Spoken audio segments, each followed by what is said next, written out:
యాదాద్రి భువనగిరి జిల్లా భువనగిరి మండలం గ్లౌస్ నగర్ గ్రామ పంచాయతీ సర్పంచ్ అభ్యర్థి నానం కృష్ణ నామినేషన్ దాఖలు చేశారు. గతంలో సర్పంచ్ గా సేవలు అందించారని, మళ్లీ ప్రజలు ఆశీర్వదిస్తే అభివృద్ధి పనులకు కృషి చేస్తామన్నారు కృష్ణ. సొంత నిధులతో ప్రజల అవసరాలు తీర్చారని గుర్తు చేశారు. కాంగ్రెస్ ప్రభుత్వంలో అర్హులైన ప్రజలకు సంక్షేమ పథకాలు అందిస్తున్నామన్నారు. గ్రామానికి 100కు పైగా ఇందిరమ్మ ఇళ్లు మంజూరయ్యాయని, అర్హులైన ప్రజలకు ఇందిరమ్మ ఇళ్లు అందజేశామన్నారు.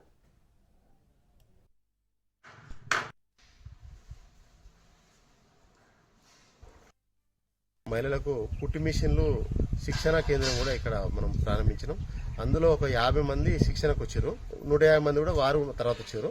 ఈ 200 మంది కూడా సొంత డబ్బులతోటి పెద్దలు ఇప్పుడు రోడ్లు భవనాల శాఖ మంత్రి కోమటిరెడ్డి వెంకయ్యరెడ్డి సార్ ఒక సహకారంతో ఇక్కడ 75 మిషన్లు మంత్రి గారు ఇప్పించడం జరిగింది.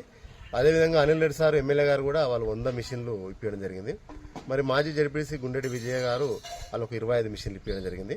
ఈ 200 మందికి మహిళలకు కూడా మేము ప్రతి ఇంటికి ఈడ 350 ఇండ్లుంటే 350 నుంచి 400 ఇండ్లుంటే 200 మంది మహిళలకు ఒక్కొక్క ఇంటికి ఒక్కొక్క మిషన్ ఇచ్చినాం. ఒక గుర్తింపుగా 116 మందికి ఇండ్లు ఇచ్చినాం. మళ్ళీ ఇంకా పెన్షన్లు కూడా ఇప్పించినాం.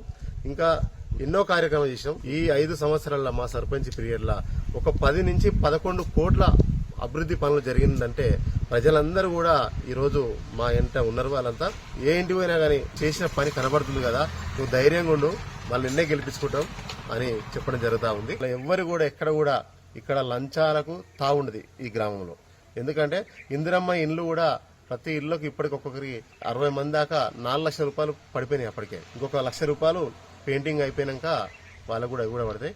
మరి ఏ అధికారు కూడా ఇక్కడ ₹1 లంచాలు తీసుకుంటలేరు. ఎక్కడ కూడా వాళ్ళు కూడా అధికారులు చాలా బాగా పనిచేస్తారు. మరి విద్యాపరంగా వస్తే కూడా మేము ఒక విద్యా వాలంటీర్ని కూడా గత 5 సంవత్సరాల నుంచి ఒక వాలంటీర్ కూడా మేము అపాయింట్ చేసాం. అది కూడా ఎవరు మా విజయమ్మ గారి ఒక సహకారంతో చేసాం. ఎందుకంటే కంప్యూటర్స్ ఇచ్చినాం స్కూళ్ళల్లో. పిల్లలకు ఏదడుతుంది విద్యకు ఎక్కువ మేము దానికి ఫస్ట్ ప్రియారిటీ ఇస్తాం. మళ్ళీ అదేవిధంగా రేషన్ కార్డులు కూడా గత 10 సంవత్సరాలు